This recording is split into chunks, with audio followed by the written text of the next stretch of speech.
Zamonaviy o'zbek milliy adabiyotining yorqin yulduzlaridan biri Erkin Vohidov.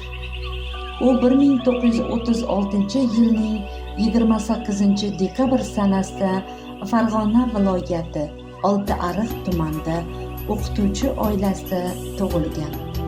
Erkin Vohidov o'rta ma'lumotni Toshkentda oladi. 1960-yilda Toshkent davlat universitetining filologiya fakultetini tugatib, avval sobiq Yosh gvardiya, so'ng G'ofur G'ulom nomidagi adabiyot va san'at nashriyotida bosh muharrir va rahbar ham bo'lib ishlaydi. Yoshlik jurnaliga muharrirlik qiladi. U mustaqillik yillarida O'zbekiston Respublikasi Oliy Majlisining Xalqaro aloqalar va munosabatlar qo'mitasi rahbari sifatida respublika ijtimoiy hayotida faol ishtirok etadi. Hozir u O'zbekiston Senat a'zosi. Uning birinchi she'ri 14 yoshida 7-sinfda o'qib yurgan kezlarda chop etilgan.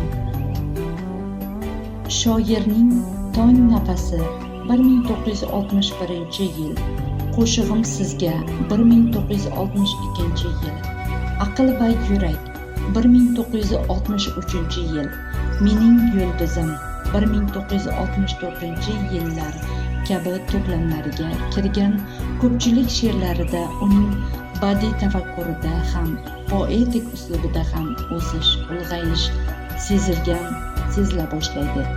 Endi shoir oddiy hayotiy tasavvurlardan ancha chuqur fikrlash sari ko'tariladi. Ayniqsa, Fursat oltin, Inson kabi she'rlarda shoirning hayot haqidagi tasavvuri yana ham chuqurlashadi. U inson haqida madhiya o'qib, yerni go'zal qilsang sayin go'zal bo'lar o'zi ham inson degan xulosaga keladi. Mehnatni, go'zallikni, ezgulikni u ulug'laydi. Xuddi shu davrda shoir ijodida yana bir muhim intilish paydo bo'la boshlaydi. U endi mumtoz adabiyotimiz an'analaridan oziq izlab topadi. Uning G'uncha, Azganush, Fuzuli, Haykali yonida kabi she'rlari bu borada dastlabki dadil izlanishlar edi. Binobarin, shoir ijodida janr va uslub, rang-barangligi qator mavzular doirasida ham kengayadi. Chirchiq do'stim, Olimlarning rafiqalariga kabi she'rlarda shu holat ko'zga yaqqol tashlanadi. Shunday qilib, Erkin Vohidov ijodiga g'azal, qasida, muhammas kabi janrlar shakllanib boradi. U mumtoz adabiyotining bu sohadagi tajribalari boyitishga, mukammallashtirishga intiladi. Ayniqsa, yoshlik 1969-yili devoniga kirgan she'rlari bu jihatdan e'tiborlidir. Shoir xuddi shu davrda boshlab dunyo kezdi, dunyoni ko'rdi, dunyoni tanidi.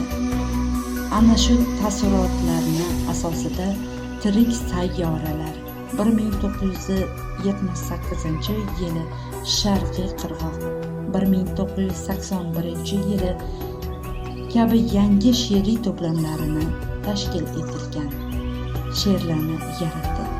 Inson taqdirini, uning baxti va kelajagi shoir ijodining mavzusiga aylandi.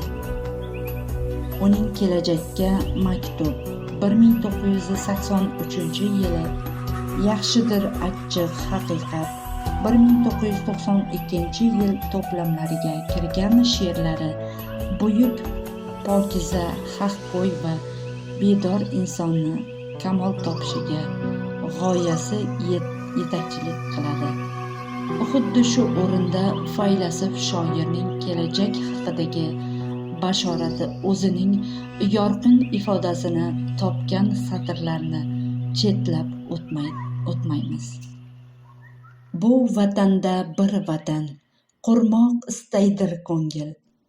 O'zni ozod qush kabi ko'rmoqni istaydir ko'ngil. Deya bo'lg'usi mustaqil vatan O'zbekistonning ko'rinishi istadi. Shoirning buyuk hayoti tongi 1960-yillari Orzu chashmasi, 1964-yili Nido, 1964-yil palatkada yozilgan doston, 66-yili Quyosh maskani, 72-yili Ruhlar isyoni, 1980-yili Ko'hinur, 1982-yili kabi liro-epik asarlari, qolaversa Oltin devor va Istanbul fojiasi kabi she'riy dramalari katta ijodiy mehnatning samaralaridir. Ana shunday samarali ijodi Erkin Vohidovga el-yurt e'zozini olib keldi. Uning tavalludining 60 yilligi munosabati bilan buyuk xizmatlari uchun 1996-yil ordeni bilan taqdirlandi. Shoirning 4 jildlik saylanma asarlari nashrdan chiqdi. Xullas, Erkin Vohidov badiiy mahorat o'sib, kamol topgan chuqur falsafiy umumlashmalar darajasiga ko'tarilgan ijodkordir. U O'zbekiston xalq shoiri, O'zbekiston qahramoni